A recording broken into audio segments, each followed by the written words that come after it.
Kita baca kitab Habakuk pasal 2 ayat 1 sampai dengan ayat 4. Aku mau berdiri di tempat pengintaianku dan berdiri tegak di menara. Aku mau meninjau dan menantikan apa yang akan difirmankannya kepadaku dan apa yang akan dijawabnya atas pengaduanku. Lalu Tuhan menjawab aku, demikian, tuliskanlah penglihatan itu dan ukirkanlah itu pada loh-loh, supaya orang sambil lalu dapat membacanya. Sebab penglihatan itu masih menanti saatnya, tetapi ia bersegera menuju kesudahannya dengan tidak menipu. Apabila berlambat-lambat, nantikanlah itu, sebab itu sungguh-sungguh akan datang dan tidak akan bertangguh. Sesungguhnya orang yang membusungkan dada tidak lurus hatinya, tetapi orang yang benar itu akan hidup oleh percayanya. Nah, kalau kita baca di sini, ya, ini sebenarnya bagian yang dikutip juga oleh Paulus di kitab Roma, dan dikatakan bahwa orang benar itu akan hidup oleh karena iman, ya. Di sini juga ditulis ya, the righteous shall live by his faith. Orang benar itu akan hidup oleh imannya. Nah, ada hal yang perlu kita perhatikan di sini, di ayat 1 ini. Sekian tahun yang lalu ada sepasang hamba Tuhan, suami istri, yang menuliskan tentang mendengar suara Tuhan. Bagaimana kita belajar mendengar suara Tuhan. Lalu mereka kutip dari ayat ini, ya, bagaimana diceritakan di ayat 1 ini, aku mau berdiri di tempat pengintaianku, ya, dan berdiri tegak di menara. Kalau kita perhatikan zaman dulu itu kan kalau penjaga, dia menjaga di pos penjagaan, ya, itu ada tempat yang dibangun khusus, ya, menara untuk melihat kejauhan, ya, di kejauhan. Lalu ada tembok yang mengelilingi satu kota, dan kota tersebut setelah diberi tembok yang cukup tinggi, diberi pagar itu, ya, maksudnya. Lalu ada gerbang. Gerbang itu akan dibuka biasanya mungkin pagi hari, nanti kalau sudah sore menjelang malam itu ditutup, ya, untuk menghindari musuh untuk masuk ke dalam. Lalu kalau orang mau keluar masuk pintu gerbang itu, dia akan lewat pintu yang lebih kecil, ya, jadi untuk memudahkan pengawasan. Nah, jadi dikatakan di sini oleh Habakuk, aku mau berdiri di tempat pengintaianku dan berdiri tegak di menara. Ini bicara tentang bagaimana kesediaan kita untuk menangkap tuntunan Tuhan, ya, atau untuk mendengar suaranya. Jadi kalau kita ingat Kisah Rasul pasal 13, itu ada kebiasaan murid-murid ketika mereka itu suka berdoa dan berpuasa, melayani Tuhan, ya, sambil melayani Tuhan, sambil menyembah Tuhan. Jadi mereka itu punya satu saat di mana mereka berkumpul, berdoa, memuji, menyembah Tuhan, melayani Tuhan, ya, istilahnya ministering to the Lord. Mereka itu sambil menantikan, ya, Tuhan itu mau bicara apa, ya. Ya, persis seperti seorang waiter di restoran yang menantikan customer yang sedang melihat menu makanan itu mau pilih makanan apa, ya. Jadi waiternya itu menunggu dengan buku catatan, ya, mencatat mau pesan apa. Kalau di beberapa restoran yang modern tuh sudah pencatatannya dalam bentuk tab, ya, iPad, dan kadang-kadang juga kita tinggal pencet-pencet aja tuh di meja, ya, mau pilih apa, dan itu sudah langsung tercatat di kasirnya gitu. Tapi poinnya ada waiter yang menantikan, ya, customer ini mau pesan apa. Nah, ini seperti itu, ya. Kita bisa belajar di sini ya. Kita bangun pagi ya, di tempat pengintaian artinya kita itu teduh ya. Kita menenangkan pikiran kita ya. Alkitab berkata, jadilah tenang supaya kamu dapat berdoa ya. Dan di pagi hari itu saat yang tepat karena pikiran kita masih teduh, frekuensi otak kita juga masih teduh ya. Lalu dikatakan lebih lanjut, aku mau meninjau dan menantikan apa yang akan difirmankannya kepadaku. Ya. Jadi ada juga hamba-hamba Tuhan bahkan ketika dalam doa itu Alkitabnya terbuka. Ya. Dia teduh, kemudian sambil dia mungkin membaca ya Alkitab. Tetapi ini beda ya antara kita baca Alkitab satu kebiasaan ya. Misalnya BRF ya, Bible Reading Families ya, keluarga yang membaca Alkitab. Kita secara pribadi baca dengan kita baca sambil kita itu teduh ya. Jadi bisa aja nanti sementara kita membaca lalu kita teringat satu bagian Alkitab ya, satu ayat yang lain membuat kita itu terus pindah ke bagian itu ya. Ini menantikan ya Tuhan itu berbicara kepada kita. Lebih lanjut dikatakan, dan apa yang akan dijawabnya atas pengaduanku. Jadi di sini bicara tentang komunikasi dua arah. Kita menyampaikan permohonan kita, ya, kita menyampaikan mungkin kita punya kesulitan yang sedang dihadapi, ya, pergumulan yang sedang dihadapi. Lalu kita teduh gitu, menantikan apa yang akan dia sampaikan kepada kita. Ya, itu prinsipnya. Ayat 2 berkata, lalu Tuhan menjawab aku, demikian tuliskanlah penglihatan itu dan ukirkanlah itu pada loh-loh, supaya orang sambil lalu dapat membacanya. Sekian tahun yang lalu waktu saya kuliah itu saya punya buku ya, catatan renungan harian. Jadi buku itu ya seperti diary ya. Kalau zaman sekian tahun yang lalu tuh ada orang-orang yang suka menulis ya catatan di beda ya dengan agenda. Agenda itu kita membuat perencanaan ke depan, tapi kalau diary itu artinya kita mencatat ya hal-hal yang kita lakukan. Ada satu kesan tersendiri yang perlu kita catat gitu. Tidak semua orang buat itu memang ya, biasanya orang-orang yang ya suka merenung ya lalu mencatat beberapa hal. Nah, kalau kita sudah belajar merenungkan firman Tuhan, maka catatan itu bisa berisi firman yang kita dapat itu apa ya. Kita sedang berdoa mendoakan satu hal, misalnya pergumulan tentang keluarga ya, tentang anak misalnya ya, kita mencatat ya. Pada tanggal sekian kita mulai berdoa, lalu kita mendapatkan satu ayat ya, ayat terus kita tulis ya, atau kita mendapatkan satu vision ya, penglihatan, lalu kita menuliskan ya. Dikatakan di sini tuliskanlah penglihatan itu, artinya kita mencatat apa yang kita dapat dari renungan kita itu. Kemudian dikatakan sini ukirkanlah itu pada loh-loh, supaya orang sambil lalu dapat membacanya. Jadi kadang-kadang itu bisa berbentuk sesuatu ringkasan, poin tertentu, sehingga waktu kita baca dalam sekejap kita bisa ingat gitu apa yang sudah kita renungkan sebelumnya, penjabarannya seperti apa. Saya misalnya kalau misalnya membuat stiker ayat ya, atau kartu pengakuan iman ya.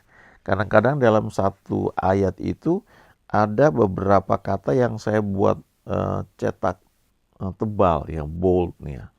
Dibuat tebal, kemudian mungkin dicetak miring juga sehingga itu jadi menonjol gitu. Jadi bisa sambil lalu kita bisa lihat poinnya apa, penekanannya apa ya.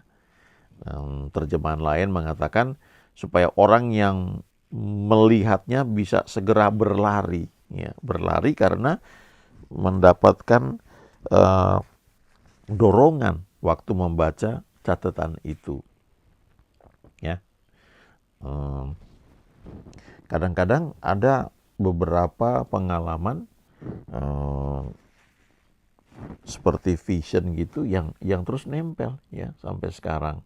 Jadi walaupun saya nggak mencatat itu, tapi kesan-kesan itu kuat ya sampai sekarang.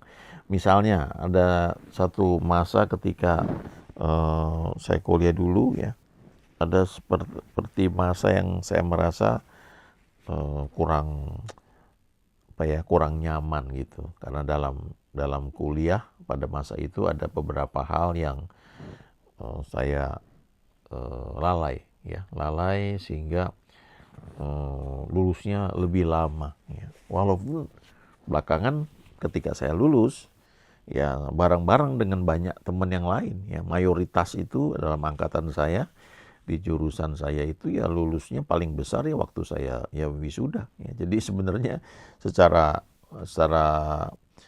statistik itu normal ya. Tetapi ada kesan tertuduh gitu karena saya lalai. Ya memang betul saya akui dalam banyak hal itu kecampur dengan kegiatan-kegiatan lain ya, sehingga tidak fokus dalam belajar. Nah, dalam satu kesempatan ketika saya berdoa ya, saya berbahasa roh ya, karena seringkali ketika sudah penuh Roh Kudus maka kalau sebelumnya saya suka membuat catatan pokok doa ya, seperti misalnya ada 10 pokok doa yang dicatat ya, supaya bisa ngomong ya, supaya ingat ya. Tapi kalau setelah penuh Roh Kudus, dapat bahasa roh, maka seringkali saya pakai itu ya, bahasa roh itu. Ya, waktu Roma 8 ayat 26 kan berkata, roh itu menolong kita ya untuk kita berdoa. Dan itu lebih enak ya, lebih nyaman. Nah, waktu saya sedang berbahasa roh itu ya, tanpa sadar saya ternyata juga mendoakan tentang situasi kondisi hati saya ya. Dan waktu saya sedang berdoa itu saya dapat vision yang sampai sekarang saya nggak lupa ya. Dalam vision itu saya sedang belajar ya. Lalu ada Tuhan di samping saya dan dia ngajarin saya gitu. Dia tunjukkan ini begini. Dan waktu saya lihat vision itu saya nangis terus ya.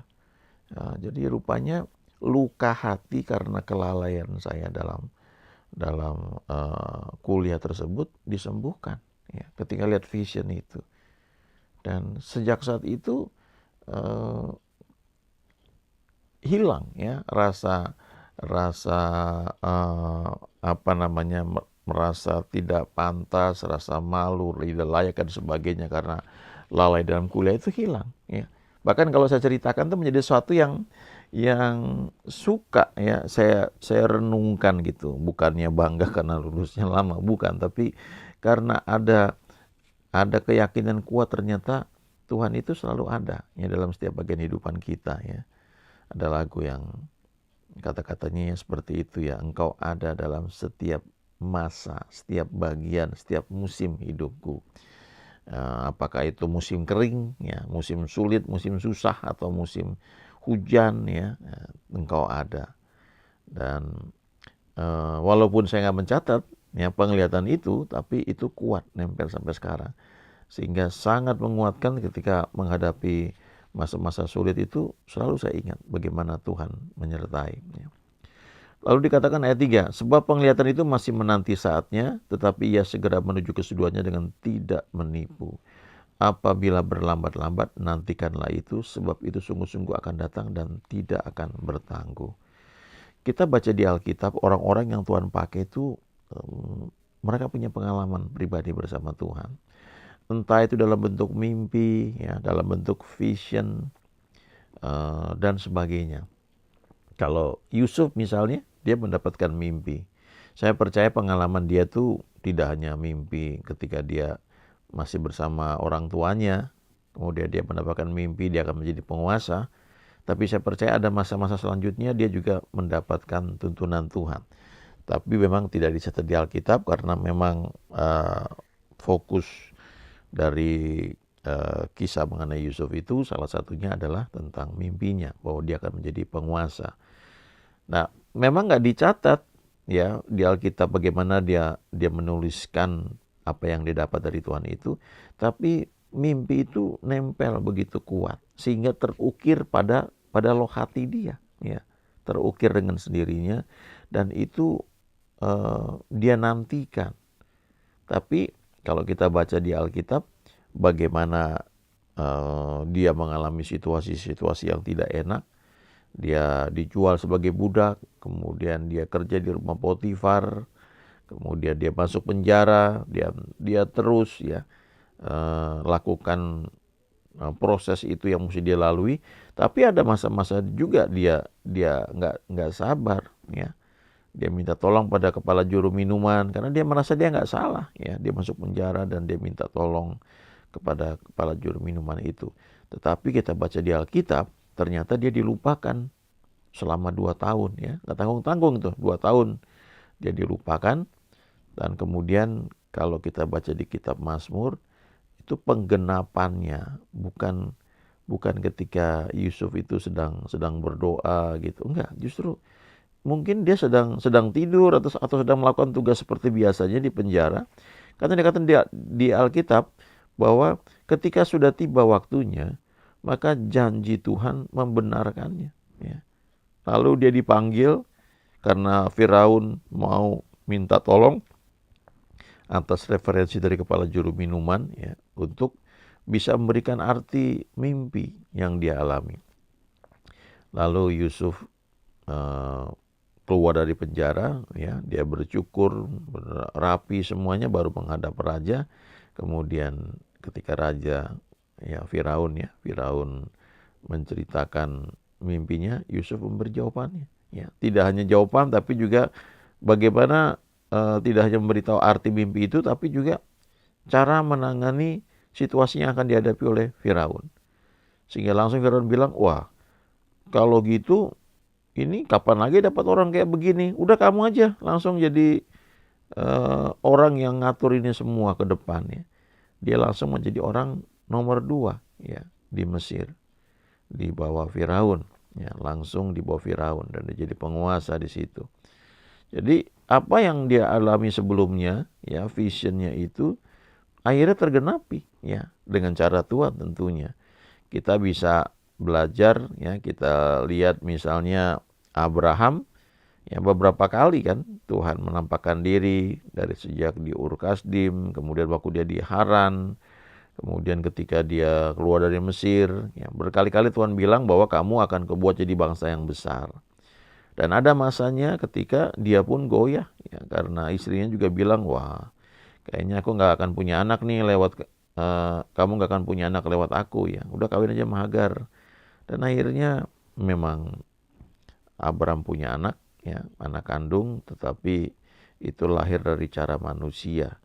Nah, diberi nama Ismail, dan kita baca di Alkitab bahwa bukan itu yang Tuhan maksud, ya.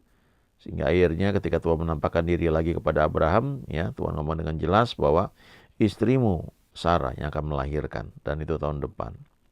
Dan singkat cerita akhirnya memang Abraham punya anak pada masa tuanya, ya, yaitu Ishak, anak perjanjian. Ayat 4, perhatikannya, sesungguhnya orang yang membusungkan dada tidak lurus hatinya, tetapi orang yang benar itu akan hidup oleh percayanya. Nah, ini yang dikutip oleh Paulus di kitab Roma, ya, Roma 1 ayat 17, ya. The just shall live by faith. Orang benar itu akan hidup oleh karena percayanya, oleh karena iman. Dan tanpa iman tidak mungkin orang berkenan kepada Tuhan. Iman itu seperti panca indera keenam, ya, seperti indera keenam. Jadi saat mata kita nggak bisa nangkep itu, ya, telinga kita nggak bisa mendengar itu, ya, semua indera kita, ya, kelima indera kita itu tidak bisa menangkap sesuatu, tetapi ada iman yang memutuskan, yang bisa menangkap yang nggak tertangkap oleh panca indera itu. Nah, lewat cara itulah kita bisa berkenan kepada Tuhan, ya. Lewat sesuatu yang bukan karena kita mengerti dengan kemampuan alamiah kita, tetapi ketika Tuhan berbicara, kita putuskan untuk percaya, maka dengan cara itulah kita bisa berkenan kepada Tuhan, ya. The just shall live by faith. Haleluya. Amin.